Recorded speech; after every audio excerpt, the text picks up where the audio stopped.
नमस्कार।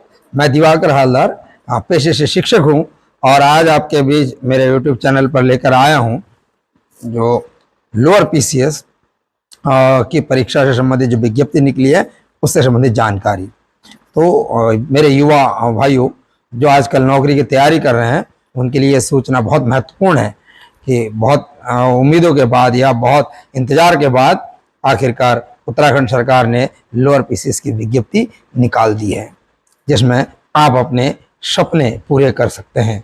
और ये मौका है, इसलिए इस मौके को आपने भुना लेना है या इस मौके पर आपको अपनी पूरी तैयारी के साथ जुट जाना चाहिए। मैं जो मोटी मोटी बात करने आया हूँ उसमें महत्वपूर्ण बात यह है कि अब तक तो आप कहीं अपने काम में व्यस्त थे या फिर निराश हो गए होंगे कि कब ना जाने वैकेंसी निकलेगी और कब हम तैयारी करेंगे और कब हम अपने राज्य को या अपने देश की सेवा कर सकेंगे। बेरोजगार भाइयों या युवा भाइयों जो तैयारी कर रहे हैं, ये मौका सालों बाद आता है और उसके साथ अपने सपने पूरे करने के लिए अवसर देता है। इसलिए सबसे पहले आप एग्जाम की पूरी जानकारी कर लीजिए बहुत अच्छी तरीके से। जो विज्ञप्ति निकली है उस विज्ञप्ति को आप पढ़ लीजिए बहुत बेहतरीन तरीके से, उसको समझना जरूरी है, उसकी पूरी जानकारी होना बहुत जरूरी है। और उसके बाद जो महत्वपूर्ण काम है, मैं देखता हूं कि जैसे विज्ञप्ति जारी हुई उसी समय से लोग पढ़ना शुरू कर देते हैं और पढ़ते भी हैं, वो भी अनाप शनाप जो दिल आए वो पढ़ना शुरू, और अंततः परीक्षा में सही तरीके से वो अटेम्प्ट नहीं कर पाते हैं और निराशजनक उनको निराशा का सामना करना पड़ता है या फिर सफलता नहीं मिल पाती और फिर वो निराश होकर दोष देते हैं दूसरी किताबों को या फिर अन्य स्थितियों को कि भाई ऐसी प्रश्न ऐसे आए या वैसे आए। इसलिए इसके लिए महत्वपूर्ण कड़ी है कि आपको एग्जाम में आने वाले सिलेबस को जानना जरूरी है। आप उस सिलेबस को जरूर समझे कि परीक्षा में आना क्या क्या है। आपके लोअर पीसीएस की जो ये परीक्षाएं हैं इसमें 3 परीक्षाएं होती हैं, प्री, मेन और इंटरव्यू। इसको आप कह सकते हैं प्रारंभिक परीक्षा, इसके बाद मुख्य परीक्षा और अंत में साक्षात्कार। ठीक, तो प्रारंभिक परीक्षा में क्या सिलेबस है, मुख्य परीक्षा या लिखित परीक्षा में क्या सिलेबस है, वो ध्यान रखना जरूरी है। प्रारंभिक परीक्षा में आपके वस्तुनिष्ठ प्रकार के प्रश्न होते हैं, ये जान लीजिए आप। और मुख्य परीक्षा रिटन जो एग्जाम होता है इसमें लिखना पड़ता है, वो लिखित परीक्षा आपकी दूसरी परीक्षा होती है। जो प्रारंभिक परीक्षा को पास कर लेते हैं उनको ही मौका मिलता है मुख्य परीक्षा में, और जब जो प्रारंभिक परीक्षा मुख्य परीक्षा उत्तीर्ण कर लेते हैं उन्हीं को मौका मिलता है साक्षात्कार के लिए, या फिर साक्षात्कार में उनको बुलाया जाता है। तो ये बहुत बड़ी उपलब्धि होती है उन लोगों के लिए जो इस एग्जाम को क्रैक करते हैं। तीसरी बात, महत्वपूर्ण बात मैं बताने जा रहा हूं, वो है रणनीति और अध्ययन सामग्री को इकट्ठा करें कि आपको पढ़ना क्या है, कैसे पढ़ना है।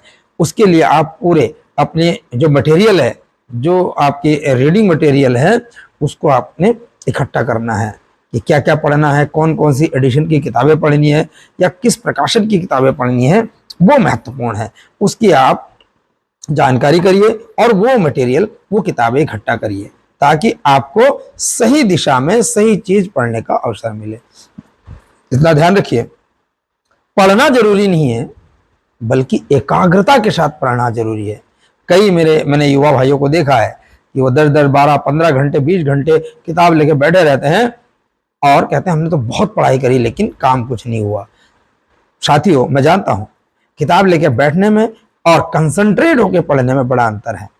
आप 18 घंटे की जगह 10 घंटे पढ़िए या 8 घंटे पढ़िए, लेकिन कंसंट्रेट होके जब आप मन से पढ़ेंगे, दिल से पढ़ेंगे, तो जरूर आपको सफलता मिलेगी। एकाग्रता इसके लिए बहुत जरूरी है। आप भूल जाइए कुछ दिनों के लिए कि आपके कुछ रिश्तेदार हैं, कुछ दोस्त हैं, कुछ जानने वाले हैं, किसी से मिलना है, किसी से बात करनी है। ये सारे नाते, रिश्तेदार, मित्र, बंधु बांधव बाद में भी मिल सकते हैं, बन सकते हैं। आप जिस दिन सफल हो जाएंगे निश्चित तौर पर आपके साथ के लोग बहुत मिलेंगे आपको। यदि आप असफल हो गए तो मैं समझ सकता हूं कि असफल लोगों के पीछे खड़े होने वाले लोग इस समय इस दुनिया में बहुत कम लोग ही मिलते हैं। हाँ, दुनिया में तरह तरह के लोग जरूर होते हैं। आपको अगली मैं जो सूचना देने जा रहा हूं वो है पढ़ाई के साथ ही साथ लेखन करना भी जरूरी है। सिर्फ आप पढ़े नहीं, लिख लिख कर पढ़े, बल्कि सबसे ज्यादा मैं जितना जानता हूं पढ़ने से सिर्फ और सिर्फ 25% अचीवमेंट होता है। रिटर्न करने से या फिर याद करने से वो और 25% उसमें इंक्रीज होता है। लेकिन यदि आप रिटर्न के साथ पढ़ना, याद करना और उसको लिख कर यदि याद करते हैं तो निश्चित तौर पर 75% तक आप ग्रो अप कर जाते हैं। इसलिए पढ़ाई के साथ साथ आप लिख कर भी पढ़िए या लिख लिख कर याद करिए। निश्चित तौर पर उससे आपकी एक तो स्पीड बढ़ेगी लिखने की, या लिखने की कला आ जाएगी, शब्दों को चयन करने की क्षमता विकसित हो जाएगी और आपको अच्छी तरीके से याद भी होगा। अगली जो बात है, महत्वपूर्ण बात, वो ये है कि बार बार मॉक टेस्ट दें। आप तय कर लीजिए कि आपको जो पढ़ाई करते हैं आप, उसके लिए आप हर एक, मैं तो कहता हूं वीकली एक मॉक टेस्ट होना बहुत जरूरी है।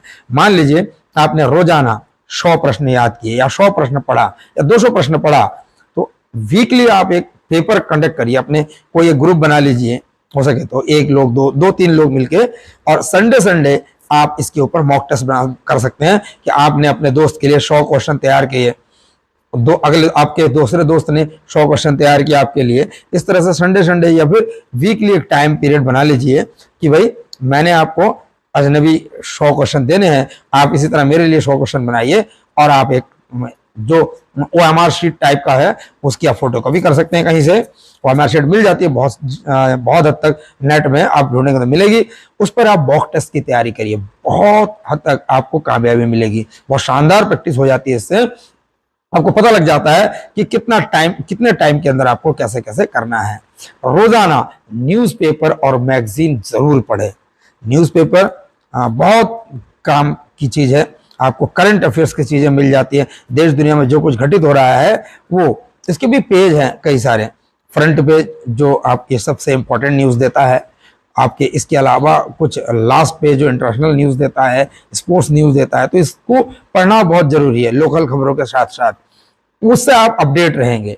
ठीक, एक जो अंतिम रूप में बताना चाहूंगा, जिस पर मैं बात कर रहा था पहले भी, कि 3 परीक्षाएं हैं लोअर पीसीएस की, प्रारंभिक परीक्षा या फिर प्री, दूसरी मुख्य परीक्षा, लिखित परीक्षा, मेन परीक्षा, और अंत में इंटरव्यू।